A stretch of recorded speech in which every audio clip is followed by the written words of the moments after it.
So, welcome to the Mompowerment podcast. My name is Ifar, I'm Ramatan. and I know we've kind of disappeared all summer. We're still here.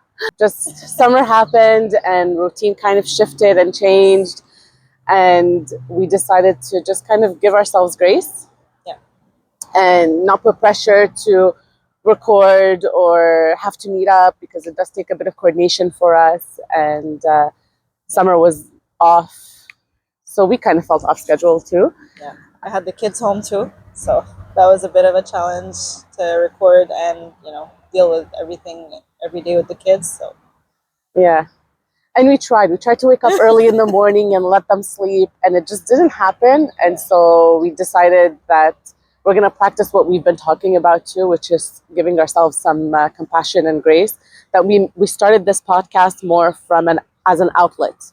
yes. To have a sense of community, and we see that it's resonating with a lot of moms, and so we just decided that it's okay to pause, but now We're back. The fall season is starting, that seasonal change is happening, routine is getting back, and it's like a time of change, but it could be pretty anxiety provoking. Yes. So with that in mind, we decided to kind of dive back into the podcast by talking about, the season of school, back to routine, the shift in weather, how does that affect us, and what's our experience with regards to that, and then what could we do to kind of make it less anxiety provoking or stressful or whatnot. So how is it for you so far? Back to school is always a little bit of a challenge. I mean, it's a challenge on the kids, but it's also a challenge on the mom because it's just, you wake up, you're rushing a little bit. Even when you wake up, you give yourself enough time. You're still rushing because you still want to get everything done and have that moment of, okay, everything's good for the kids leave and everything. Yeah, so it's always a bit of a challenge to get back into that routine of like the mornings and the wake up and make lunch, and don't be stressed because the kids are gonna notice, and like send them off. But it's also, there's a lot of grief with it too, because during the summer, like, it's a lot more relaxed. You have the time to just wake up and sip your coffee before the kids wake up, or some kids wake up super early, my kids don't, so I have that little moment of pause at the beginning of the morning, and also just like seeing them and having more time with them and being able to just cherish those moments and be in the present moment. I love that, and I love spending the summers with them. There's a little bit of grief like associated to that because now they're going to school every day, and it's just part of life. The seasons are constantly changing. Everything's there's a time to relax and there's a time to work, and that's where we are. So I'm just trying to take the adjustment day by day. Well, it's so funny because I'm like listening to you and I'm seeing this wasp come around us. It's like a perfect metaphor to exactly what we're talking about, where you're trying to keep things like under control and stay calm, but then there's like the kids nagging at you, and then there's like routine coming, and then there's like traffic, and then you're like everything is like taking forever. And it's just hard. Sometimes it's just hard to really like adjust. That's it. There's no way to put it besides sometimes it's just tough, and yes, it's an adjustment, and we want to acknowledge that it's an adjustment, but the adjustment period could take a toll too. I don't have the same reality right now, in the sense that I'm not sending my kids to school yet. They're in daycare, but because we work full time, we're still respecting a schedule. So we still have to rush in the morning to, like, they don't need to be there at a certain time, but we need to be at the office at a certain time, or we need to be starting work at a certain time. So it does have that pressure feeling. But also, now that school season is back, that I feel it in terms of traffic. So as soon as I'm hitting the road, I can see everyone coming. And for some reason, just seeing everybody leaving that time, I carry that stress too, where I'm like, oh, everybody's rushing now, and everybody's trying to get home at a certain time. I feel it. Yeah, exactly. Literally. And so like whether you're in that season where your kids are going to school or not, you still end up feeling that routine is setting back in. And to your point, it feels like sometimes we need that structure and that routine. Yeah. But like I want it on my terms. I know. You know? Yeah. Because that's the part where I'm like what you're saying, that grief period where it just feels, I feel like people are just happier in the summer. Like people, I don't know if it's the vitamin D. Like right now, our whole mood shifted when the sun popped up. Yeah. But before that, it was like all gloomy. You feel it, like it. And like I know we're going into fall, which means we're going into the time change.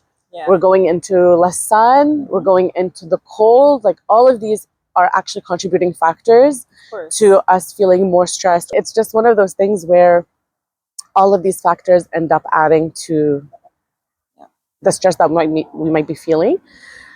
And I know in our last episode, which I feel like is ages ago, we talked about the fact that we were going to talk about mom rage, and we're going to still touch on that because I think this is actually a great way to get back into that topic, because we're going into this more stressful, fast-paced routine, and that our triggers might be activated again. So how to pay attention to them, and what can we do to make it less intense. But I know for myself, like with this seasonal change and whatnot, I end up struggling with like different things where I know we talk a lot about the new year, new me, we talk about that, but I don't actually feel it as much in the winter than I do in the fall, because I feel like that's the calendar, I feel like that's when the calendar really starts, because it follows the school year and that change. And I think with the fall, like things are like the leaves are falling and stuff like that. I feel like that's a nice way to set the intention for the season of what do you want to let go of that you might have carried all summer or the last year, and what is a new change you kind of want to step into, a new either habit, or could be either one of them. You could do both. You can let go of something and not replace it with anything and just make room for whatever you've been trying to make room for, or let go and start with something new. But that was actually something one of our friends shared with us in a little gathering, and about like setting intentions to let go of things. And I felt like that really resonated with me. And I feel like with this fall season, it's a nice way to ground yourself with something. I feel like for me, like the start of the school year and the rush and everything like that, it really triggers, feelings of anxiety. During the summer, I was practicing like just being in the present moment, not thinking too much ahead. I was trying to like just, use the summer to ground myself and really be present. But it's really hard when there's so many stress factors around you, right? And there's somewhere you have to be, and there's somewhere the kids have to be, and like you're juggling everything all at once. Well, like we always do, but it feels like in the summer it's a little bit less. Like there's less pressure, less stress. Like we're trying to have fun, so I do feel like I struggle with that a little bit, and I don't want it to like really, because whenever I'm stressed, like the whole family gets stressed. So I was going to ask you, how does it show up for you? Like when you say I'm anxious, like how does that show up for you?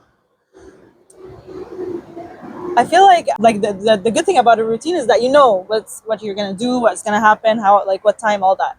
But the thing is, it also puts pressure on you to get things done at a certain time, like get things moving, and it's all pretty much on us. Like I know, of course, the husbands help and everything, but we're like the leaders in these things, I find, at least for our family.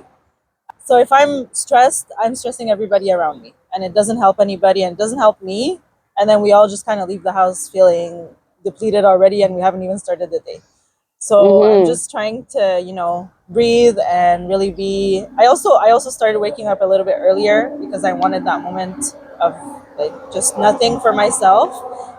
No social media, no nothing, just like maybe my coffee and me, and that's it. Just sitting with my thoughts.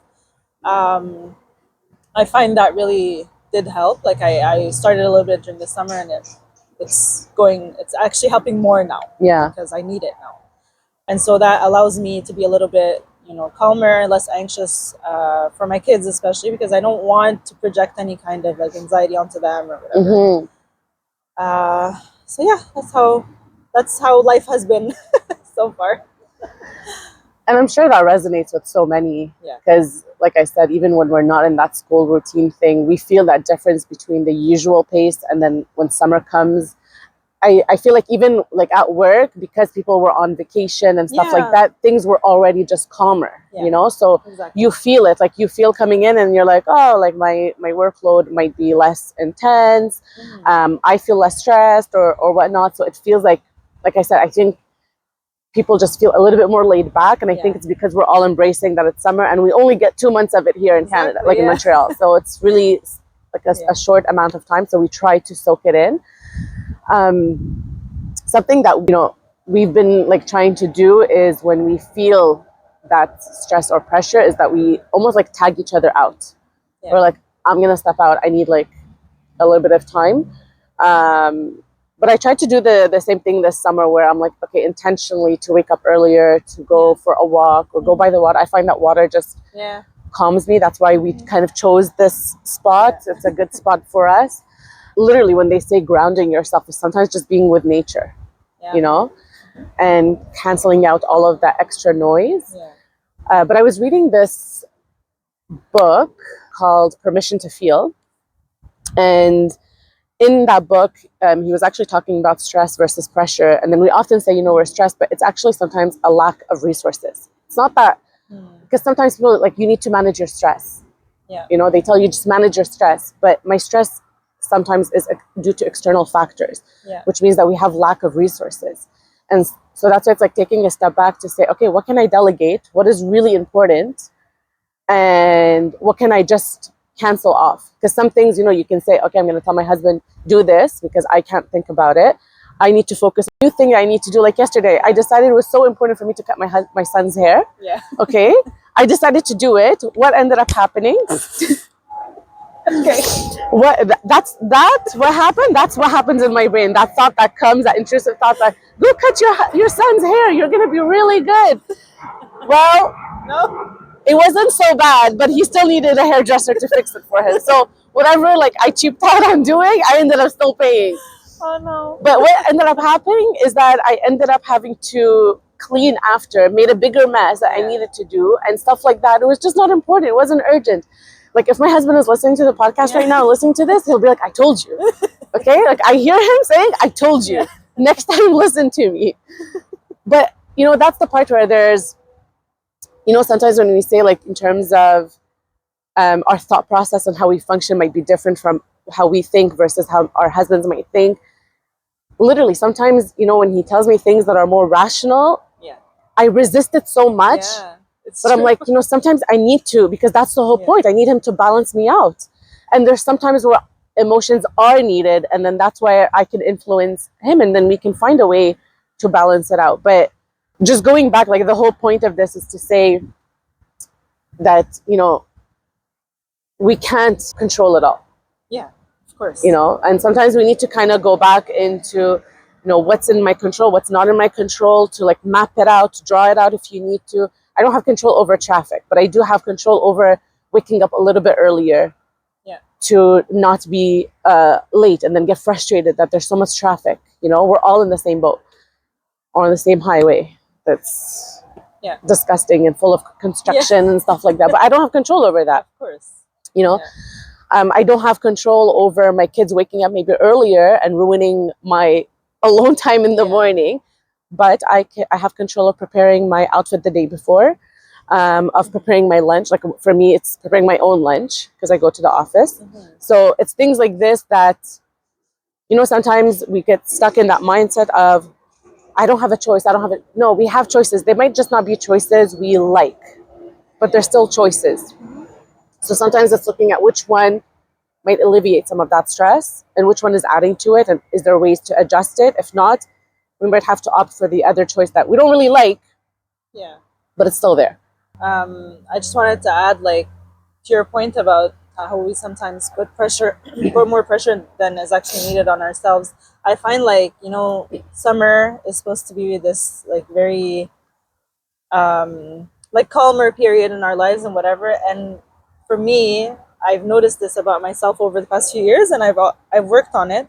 But just in case, you know, this might resonate with some people, I find that when summer comes, I feel this pressure to do things with my kids, and I start planning all these different things that I'm going to do with my kids, for my kids, you know. And I put this pressure on myself, and then if I don't do everything like on the list, I feel disappointed. But I mean, my kids still had fun, they enjoyed. I mean, they'll enjoy if we just go to the park and have a picnic. They don't need like to go to the water slides and whatever, like.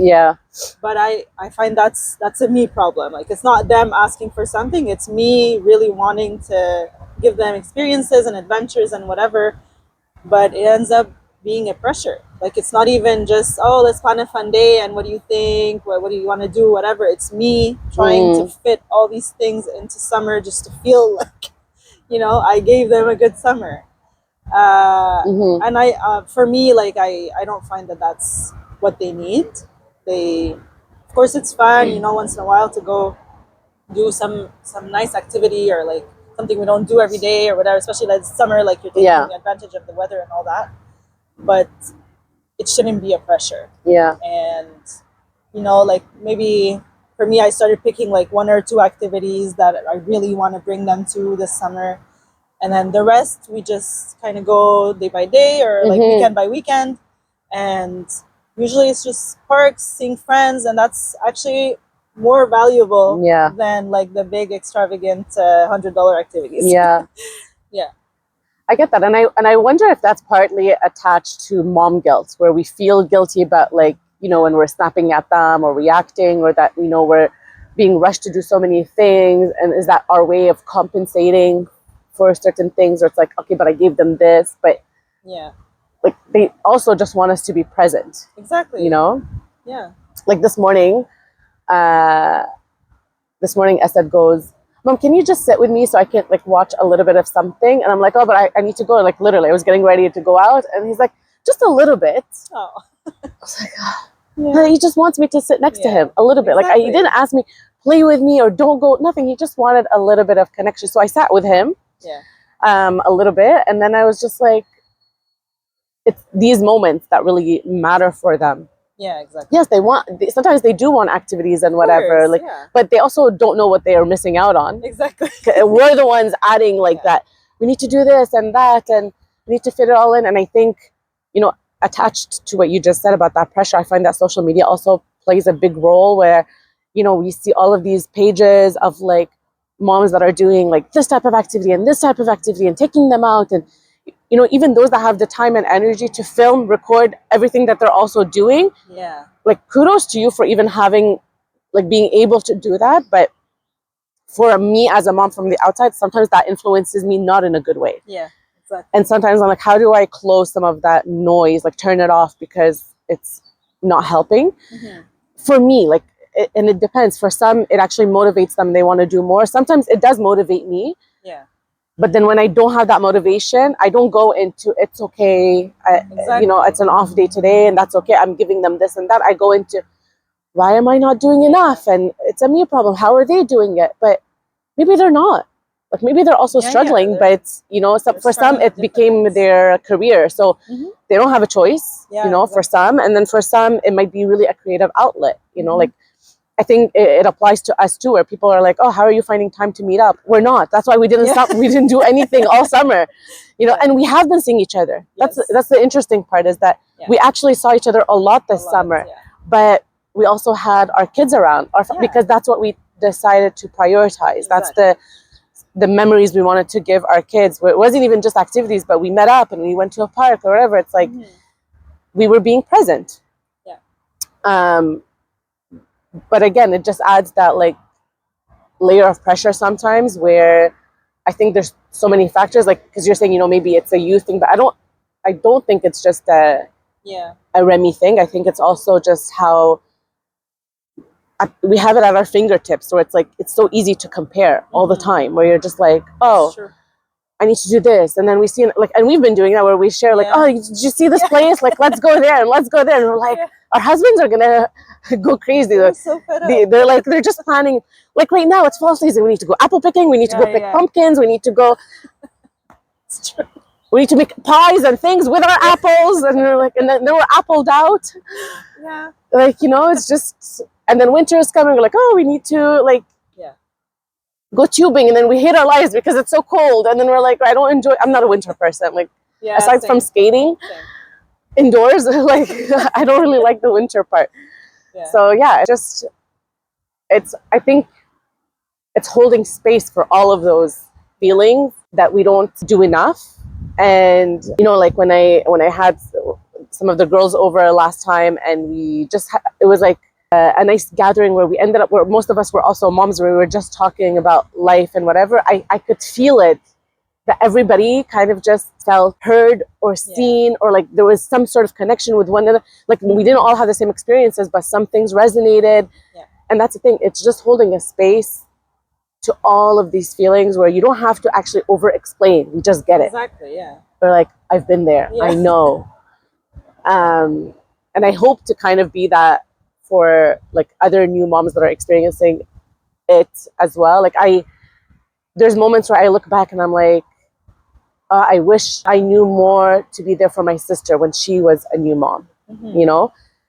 Like, I'm very grateful for her experience and what I can learn from her, but I wish I was able to do that. But I can't go back in time. I can't change our birth order, like I can't do that, but I can listen to her now. She's in a different season, and when she talks to me about her daughters, that's where I can show up and be present and just listen, not go into judgment, not go into giving advice. I don't know what teens necessarily go through right now, but I can just be there to listen and hold space for that. So I feel like that's the part where I'm like, sometimes we get stuck with, what can we do? How do we prevent this or whatnot? Just sometimes it's holding space for those feelings, acknowledging that they exist, that they're happening, they're alive inside of us, trying to figure out what is it that we're really feeling. And is there a way that we can ask for help? I feel like asking for help is such a hard thing to do. I need help now. This wasp is wasping around me. But like asking for help almost feels like, oh, it just means that I'm weak, or I can't do it all, but it's okay. And then sometimes I find that it might be hard for others to ask for help, and it's okay to just offer it, and just say, do you need any help with anything? I can. And sometimes people might say, no, I don't need help. Like, and then it's like, I can just show up and help you do this or that. And, we need to have like, I don't know, like decluttering parties. We go to somebody's house and help them, like I don't know. I saw that one time for like a baby shower where this girl is like, I didn't host a regular baby shower. I hosted a preparing for a baby shower, so they were cleaning, they were deep cleaning. Like, when you're in the middle of that nesting, it's like, is a really nice thing, and if people don't really want to go clean somebody else's house, it's chipping in together to bring in somebody that does it, but that's like a valuable thing. For me, what really helps when I'm feeling this like kind of like pressure to perform, I guess, it's to recognize it, to recognize that I'm feeling this pressure, like this is pressure that's put on by me. It's not like there's no actual, deadline or whatever to meet. It's pressure that I'm putting on myself, and I find like recognizing that helps me tell myself, okay, like, let's just dial it down and think about, what are the priorities, the things that I really want to do or get done, and then go from there. Yeah. Oh, well, exactly. Because there are things that are external, but some things could be layers that we're adding. And, I think it's one thing to pay attention to what are those pressures, but I think it's also important to identify where they're really stemming from too. Because if you don't identify where they're stemming from, then you can't really work through them to change that voice that's going on. Versus if you were to just say, oh, this is pressure I'm putting on myself, I need to just let go. But you're not going to let go. It's going to creep up again because you didn't really work on whatever is the actual trigger. But that type of self-work is also, it could be really hard and challenging. And that's why there are resources that we can use, between talking it out with a friend, actually seeking therapy could be an outlet. Journaling is sometimes like when you journal and you just write down your thoughts and you kind of play devil's advocate with yourself is a really good exercise as well. There was a technique that I used to share when I used to work at the shelter with women when they're writing, like to actually never lift up their pen. and they just do continuous writing. So you don't dot your I's or cross your T's, nothing. You just literally write. You can barely understand your writing sometimes, but it's like letting it all out into writing, and it can be actually very therapeutic. So sometimes it's like things like that could be beneficial. But with that in mind, we're gonna end here because we're actually gonna dive into mom rage, because we did promise an episode on that, and we feel like it's in tune with the fact that we're going into a busier season and that we might have more triggers. So we're gonna look at what is mom rage and what does that mean. So thank you for listening to this episode, and we'll see you on the next one.